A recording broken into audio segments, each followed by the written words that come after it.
Le plan de l'Alliance, l'invisibilité au service de la délivrance. Le plan qui se déploie actuellement dépasse l'imagination humaine, car il ne procède pas d'une logique purement terrestre.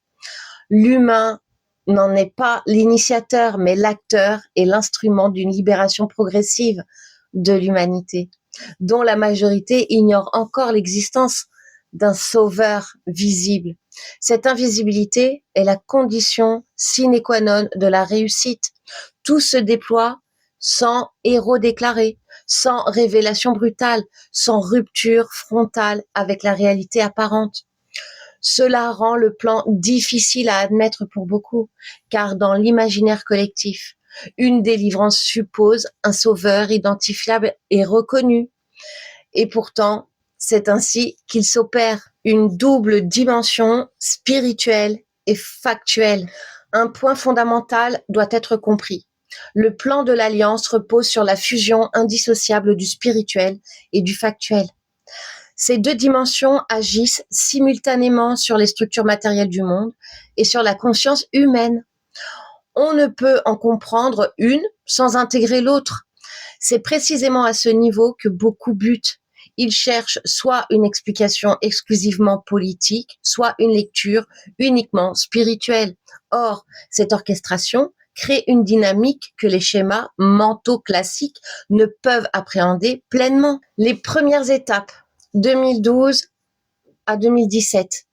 Dans sa mise en œuvre concrète, le plan commence réellement autour de 2012. Entre 2012 et 2017, une succession d'événements politiques, sociaux et géopolitiques marque profondément les esprits. Ces événements ne sont pas isolés. Ils participent à une phase de préparation collective des consciences, à la fois psychologique, émotionnelle et sociétale, posant les bases de la phase suivante. 2017, le point de bascule. L'année 2017 constitue un tournant majeur avec la cession au pouvoir de Donald Trump aux États-Unis et d'Emmanuel Macron en France, deux figures incarnant deux polarités d'un même positif global. L'armée américaine a sollicité Trump pour engager le démantèlement de l'État profond, Deep State.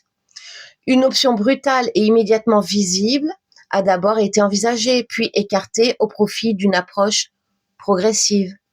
La méthode douce, afin d'éviter une guerre civile que la population non préparée n'aurait ni comprise et ni acceptée. Dès 2017, des forces d'élite opérant dans le plus grand secret ont entamé le démantèlement des structures réelles du pouvoir, non pas les figures visibles, mais les centres décisionnels profonds, y compris les deux grandes familles bancaires et industrielles, notamment celles commençant par la lettre R, neutralisées dans l'ombre. Parallèlement, l'élection américaine de 2017 a été préparée en amont pour contrer des mécanismes de fraude en cours de mise en place. Pour maintenir la stabilité collective et l'illusion de continuité, les figures médiatisées, politiques, industrielles, économiques ont été maintenues ou remplacées de manière indétectable. Des technologies de masques de type militaire ont été déployées pour certaines, rendant le changement indécelable tant visuellement que vocalement. Le cas de la France, un plan dans un plan. La France occupe une place spécifique en raison de son histoire, de son rôle symbolique et d'un conditionnement social historique particulièrement puissant. Il ne s'agit pas d'un jugement, mais d'un constat. Dans cette perspective, les élections de Macron en 2017 et 2022 s'inscrivent dans un cadre de fraude volontairement laissé en place par l'Alliance.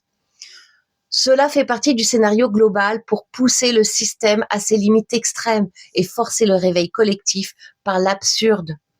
Contrairement au remplacement par masque ailleurs, il est probable que l'original soit resté en place pour jouer son rôle jusqu'au dénouement final du déformatage francophone. La suite dans la partie 2.